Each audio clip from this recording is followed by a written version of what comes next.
আজ আমি এবং আমার পরিবারের ও নিরীহ কিছু ব্যক্তির জমি সংক্রান্ত এক গুরুতর সমস্যার কথা আপনাদের সামনে তুলে ধরছি। আমরা দীর্ঘদিন ধরে আমাদের পারিবারিক ও ক্রয়কৃত জমি বুক দখল করে আসছি, যা আমাদের পূর্বপুরুষদের রেখে যাওয়া সম্পদ।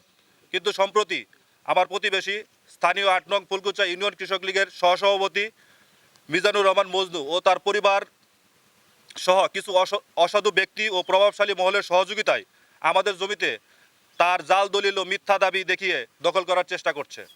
আমাদের সাথে উল্লেখিত দাগে সে জমি আওয়াজ করেছে, পুনরায় সে জাল জালিয়াতির মাধ্যমে একই জমি যে আমাদের কাছে আওয়াজ বিনিময় করেছে, ঠিক একই জমি জৈনেক আলমগীর সাহেব হতে ক্রয় করে বিগত প্রায় 40 বছর যাবৎ বুক দখলে থাকা নিরীহ ব্যক্তি জনাব শাহজাহান ও সফর আলীর জমি অন্যায়ভাবে দখল করে নেয়।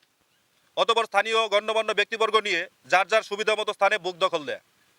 তার ঠিক এক সপ্তাহ পরেই 55/2024 অন্য প্রকার নামে একটি মিথ্যা মামলা রুজু করে পুনরায় আমাদেরকে ব্যাপকভাবে হয়রানি ও আর্থিকভাবে প্রায় 3 লক্ষ টাকার ক্ষতি সাধন করেছে।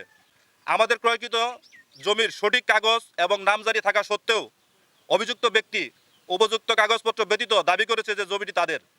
বিগত 6 জানুয়ারি সে স্থানীয় থানা বিএনপির একজন সম্মানিত সদস্য ও স্থানীয় পৌর বিএনপির সভাপতি সাহেবের নাম ভাঙিয়ে আমার জমিতে ভাড়াটিয়া গুন্ডা বাহিনী দিয়ে প্রবেশের চেষ্টা করে ব্যর্থ হয়ে পুনরায় গত 11 জানুয়ারি সে তার ছেলে এবং তার স্ত্রী কর্তৃক আমার বাড়িতে প্রবেশের রাস্তায় মাটি ভরাটে বাধা দেওয়া এবং কি আমার পরিবারকে খুন, গুম ও প্রাণনাশের হুমকি সহ তার স্ত্রী দ্বারা নারী নির্যাতন মামলার হুমকি দেয়।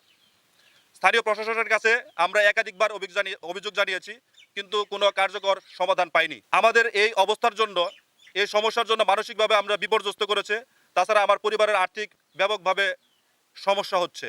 আমরা বিশ্বাস করি প্রশাসন ও সাধারণ মানুষের সহযোগিতা পেলে আমরা এই অন্যায় থেকে মুক্তি পেতে পারি।